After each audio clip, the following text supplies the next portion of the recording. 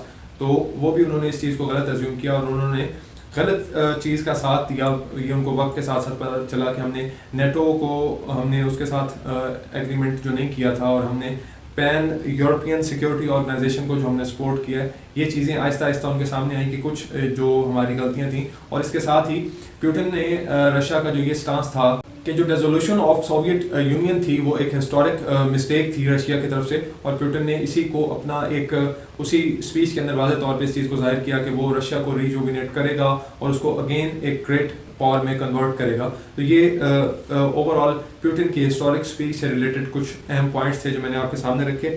اس کے بعد ہم نیکسٹ چیز دیکھتے ہیں کہ نیو مومنٹم گین ہوتا ہے امریکہ اور رشیا کے تعلقات کے درمیان. کچھ سال ہیں جو بہت اہمیت کے حامل ہیں اس کے اندر. وہ کون کون سے سال ہیں وہ ہم دیکھتے ہیں. 1997, 1998 اور 1999 میں کون سے ایونٹس ہوتے ہیں جو رشیا اور امریکہ کے درمیان ہوتے ہیں, ان پہ ہم ذرا نظر ڈالتے ہیں. 1997 میں نیٹو رشیا فاؤنڈنگ ایکٹ, ایک نیٹو اور رشیا کے درمیان ایک معاہدہ ہوتا ہے 1997 میں, جس کو ہم کیا کہتے ہیں کہ نیٹو رشیا فاؤنڈنگ ایکٹ. یہ ایک معاہدہ ہوتا ہے 1997 کے اندر. اس کے بعد ہم دیکھتے ہیں کہ 1998 میں کون سا انسیڈنٹ ہوتا ہے. 1998 میں ایک بہت اہم ڈیولپمنٹ ہوتی ہے کہ G7 کے اندر رشیا کو ایڈ کیا جاتا ہے. لیکن ایڈ کس بیس پہ کیا جاتا ہے G7 کے اندر, جو گریٹ 7 پاورز ہیں اس کے اندر رشیا کو ایڈ کیا جاتا ہے کہ آپ رشیا کو یہ کہا جاتا ہے کہ آپ 3 کنٹریز کو سوورن اسٹیٹ تسلیم کریں گے, پھر ہم آپ کو G7 میں ایڈ کریں گے. اور رشیا ان کو تسلیم کرتا ہے 1998 کے اندر. G7 کی پاورز کے اندر رشیا کو ایڈ کیا جاتا ہے. وہ 3 اسٹیٹس کون سی ہوتی ہیں جن کو رشیا ایکسیپٹ کرتا ہے؟ ہنگری, پولینڈ اینڈ چیک ریپبلک. ان 3 جو اسٹیٹس ہیں ان کو رشیا ایکسیپٹ کرتا ہے 1998 کے اندر. اس کے بعد ہم دیکھتے ہیں کہ 1999 میں جو کوسوو کا انسیڈنٹ ہوتا ہے اس کے اندر, اس کے بعد جیسے ہی وہ کوسوو کا انسیڈنٹ ہوتا ہے, رشیا کے امریکہ سے تعلقات بالکل جو ہیں وہ خرابی کی طرف جاتے ہیں, خراب ہوتے ہیں 1999 کے اندر کوسوو کے انسیڈنٹ کے بعد. اس کے بعد ہم دیکھتے ہیں کہ 2002 کے اندر ایک بالکل نیا مومنٹم اس کے اندر آتا ہے ان کے تعلقات کے اندر. 2002 میں کیا ہوتا ہے, ایک معاہدہ سائن ہوتا ہے. اس معاہدے کا کیا نام ہے؟ NATO Russia council. 2002 میں نیٹو رشیا کونسل جو ہے وہ سائن ہوتا ہے. تو یہ کچھ جو سال ہیں 1997 سے 1998, 1999 اور 2002, یہ بہت امپورٹنٹ ہیں رشیا اور امریکہ کے تعلقات کے درمیان, کیونکہ اس کے اندر بہت سے ایونٹس ہوتے ہیں باری باری, بہت سے ایگریمنٹس ہوتے ہیں ان کے درمیان. تو اس پہ آپ نے اس چیز کو ذرا پک کرنا ہے, یہ غور سے سننا ہے آپ نے اس کو. اس کے بعد ہم کچھ چیزیں دیکھتے ہیں نیکسٹ جو ایئرز ہوتے ہیں اس کے اندر کون سے امپورٹنٹ ان کے درمیان چیزیں آتی ہیں ان کے تعلقات کے درمیان. وہ یہ کہ G8 سے رشیا کو ریموو کیا جاتا ہے. گریٹ 8 پاورز میں سے رشیا کو 2014 کے اندر ریموو کر دیا جاتا ہے. وجہ کیا ہے G8 میں سے رشیا کو ریموو کرنے کی؟ اس میں 2 وجوہات ہیں اس کے اندر. ایک تو یہ کہ کرائمیا جو ایک اسٹیٹ ہے اس کو انیکسیشن کرواتا ہے پیوٹن رشیا کے ساتھ, اور دوسرا 2 اسٹیٹس کو رشیا جو ہے وہ ریکگنائز کرتا ہے. کن اسٹیٹس کو ریکگنائز کرتا ہے؟ ایک ساؤتھ آسٹریا اور دوسرا ابخیزیا. ابخیزیا اور ساؤتھ آسٹریا کو ریکگنائز کرتا ہے رشیا, اور اس وجہ سے ان 2 وجوہات کی وجہ سے, ایک تو ان 2 ممالک کو ریکگنائز کرنا اور ایک ملک کے ساتھ الحاق کرنا جس کا نام ہے کرائمیا. کرائمیا کے ساتھ رشیا الحاق کرتا ہے. اس وجہ سے رشیا کو G8 سے نکال دیا جاتا ہے. اب اس میں کیا جو ہے وہ الزام لگایا جاتا ہے پیوٹن کے اوپر؟ پیوٹن کو یہ کہا جاتا ہے امریکن سیکرٹری جان کیری کی طرف سے کہ آپ جو ہیں وہ جو ہیں وہ ایسے ہتھ کنڈے امپلائے کر رہے ہیں جو 19th سینچری کے تھے, وہ آپ 21st سینچری میں ایسے ہتھ کنڈوں کو اپنا رہے ہیں, ان کو امپلائے کر رہے ہیں. کیسے ہتھ کنڈے اپنا رہے ہیں کہ آپ وائلیشن کر رہے ہیں. کس چیز کی وائلیشن کر رہے ہیں؟ ویسٹ فیلین انٹرنیشنل آرڈر کی وائلیشن کر رہے ہیں آپ. یہ بات پیوٹن کو کی جاتی ہے امریکن سیکرٹری جان کیری کی طرف سے کہ آپ ویسٹ فیلین انٹرنیشنل آرڈر کو اس کو ملحوظ خاطر نہیں رکھ رہے, اس کو آپ ڈس اوبے کر رہے ہیں. اور کر کیا رہے ہیں آپ کہ 19th سینچری کے جو ہتھ کنڈے ہیں وہ آپ 21st سینچری کے اندر ان کو اپلائی کر رہے ہیں. تو یہ ایک گریٹر چینج تھی اس کے اندر جو رشیا کی طرف سے کی گئی, اور ایک بڑا جو ہے وہ اس کے اندر مس ہیپ یہ ہوا کہ گریٹ 8 پاورز کے اندر سے رشیا کو ریموو کر دیا گیا. اسی ٹائم کے دوران ایک سٹیٹ آتی ہے, ایک وقت ہے جس کے اندر تعلقات ڈرامیٹیکلی چینج ہوئے ہیں امریکہ اور رشیا کے. وہ کون سے ایئرز ہیں؟ وہ 2008 سے 2012 کے ایئرز ہیں. 2008 میں کیا ہوتا ہے کہ باراک اوباما جو ہے وہ ریپلیس کرتا ہے جارج بش کو, اور ادھر پیوٹن کو ریپلیس کرتے ہیں ان کے پرائم منسٹر ڈیمیٹری میڈویڈیوس جو ہے وہ پیوٹن کو ریپلیس کرتے ہیں.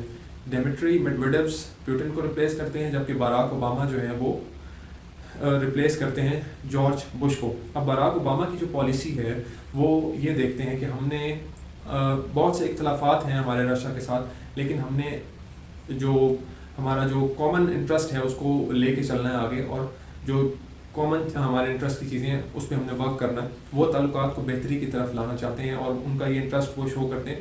اور 2008 سے جو ڈیمیٹری میڈویڈیوس ہیں ان کے ساتھ ان کا تعلق امریکہ کا شروع ہوتا ہے, اور کس چیز پہ وہ کام کرنا چاہتے ہیں دونوں کنٹریز مل کے.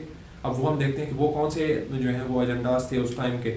تو انہوں نے اپنے ایجنڈاز کو پہ کام کرنا سٹارٹ کیا, جس کے اندر انہوں نے کہا کہ کچھ ہمارے کامن مشن ہیں جس پہ ہم نے ورک کرنا ہے. وہ کیا تھے کہ ایک تو القاعدہ کو ریموو کرنا ہے, القاعدہ کو بالکل جو ہے اس کے خلاف کام کرنا ہے, اس کو ڈیفیٹ کرنا ہے.